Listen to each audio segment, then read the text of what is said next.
Hello అండి. నేను doctor Sanjay Kumar ఎడ్ల. నేను యూరాలజిస్ట్‌ని, యూరాలజీ క్యాన్సర్ సర్జన్‌ని, రోబోటిక్ సర్జన్‌ని. నేను Apollo cancer hospital, Apollo hospital Jubilee హిల్స్‌లో పనిచేస్తాను. సో, ప్రాస్టేట్ క్యాన్సర్ అన్నది ఫస్ట్ ఆఫ్ ఆల్ ఇప్పుడు మనం లాస్ట్ 20 ఏళ్ల నుంచి చూసామన్నా, లాస్ట్ 5 ఏళ్లలో చూసినామన్నా మనం ప్రాస్టేట్ క్యాన్సర్ గురించి ఎక్కువగా వింటున్నాం. ఎందుకు వింటున్నాము అంటే ప్రాస్టేట్ క్యాన్సర్ మన ఇండియాలో ఇన్సిడెన్స్ అంటే ఎంత కామన్‌గా డయాగ్నోసిస్ అవుతున్నదన్నది అది పెరుగుతున్నది. ఓకే, అందువలన దీని గురించి తెలుసుకోవడం ఇంపార్టెంట్. కామన్గా అవుతుంది కాబట్టి దీని గురించి తెలుసుకోవడం ఇంపార్టెంట్. ఎందుకు ఎక్కువ అవుతుంది అంటే మనము ఆలోచించాల్సిన, మనకి ఇప్పుడు ఈ మధ్యలో 2 క్యాన్సర్స్ ఎక్కువగా పెరిగినాయి. ఒకటేమో ఆడాళ్ళల్లో బ్రెస్ట్ క్యాన్సర్, మగాళ్ళల్లో ప్రాస్టేట్ క్యాన్సర్. ఇవి రెండు almost same. These are called as life style related cancers.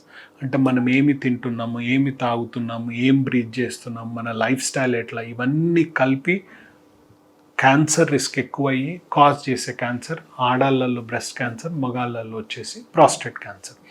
So ఎందుకు వస్తుంది అంటే మనము కామన్గా 90% చూసినాము అంటే మన లైఫ్ స్టైల్ రిలేటెడ్. మనము అవసరం దానికన్నా ఎక్కువగా తింటున్నాము, ఆర్ ఈజియెస్ట్ ఏమంటే వెస్టర్న్ లైఫ్ స్టైల్ ఎక్కువగా అడాప్ట్ చేస్తున్నాము.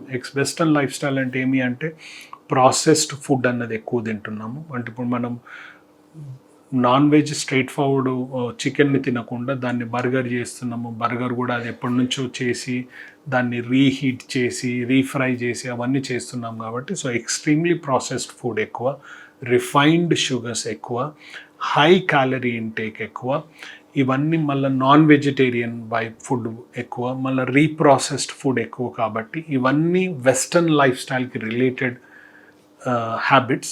సో మనం ఎక్కువగా వెస్టర్న్ లైఫ్ స్టైల్ రిలేటెడ్ హ్యాబిట్స్ని ఎక్కువగా ప్రాక్టీస్ చేస్తున్నాం కాబట్టి ప్రాస్టేట్ క్యాన్సరు, బ్రెస్ట్ క్యాన్సర్ పెరుగుతున్నది.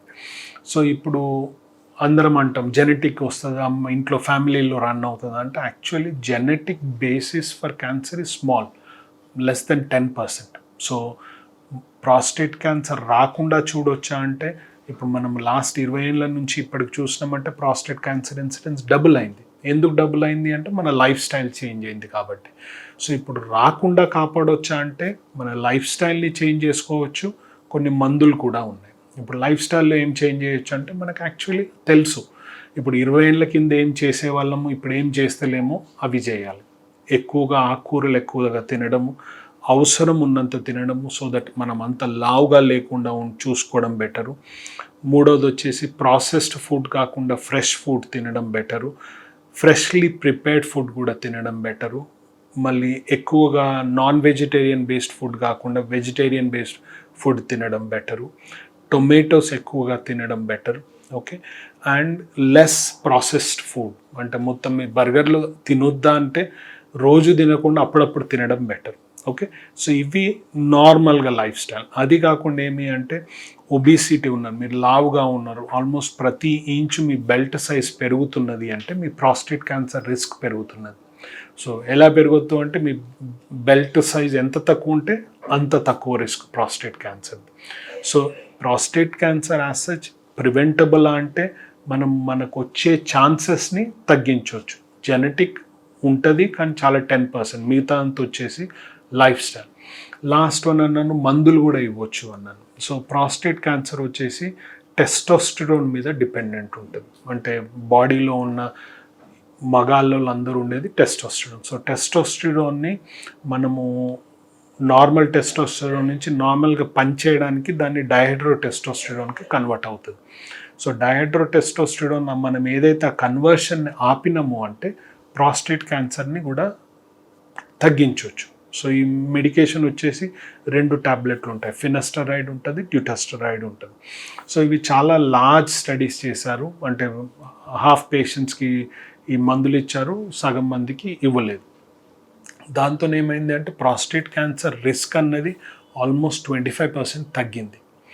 కానీ ఎవరిలో క్యాన్సర్ వచ్చిందో కొందరిలో అగ్రెసివ్ క్యాన్సర్ వచ్చింది. సో కరెంట్లీ ఎవిడెన్స్ ఏమి అంటే ఎవరికన్నా ఎక్కువగా రిస్క్ ఉన్నది, ప్రాస్టేట్ పెద్దగా ఉన్నది అంటే ఈ మందులు ఇస్తాం.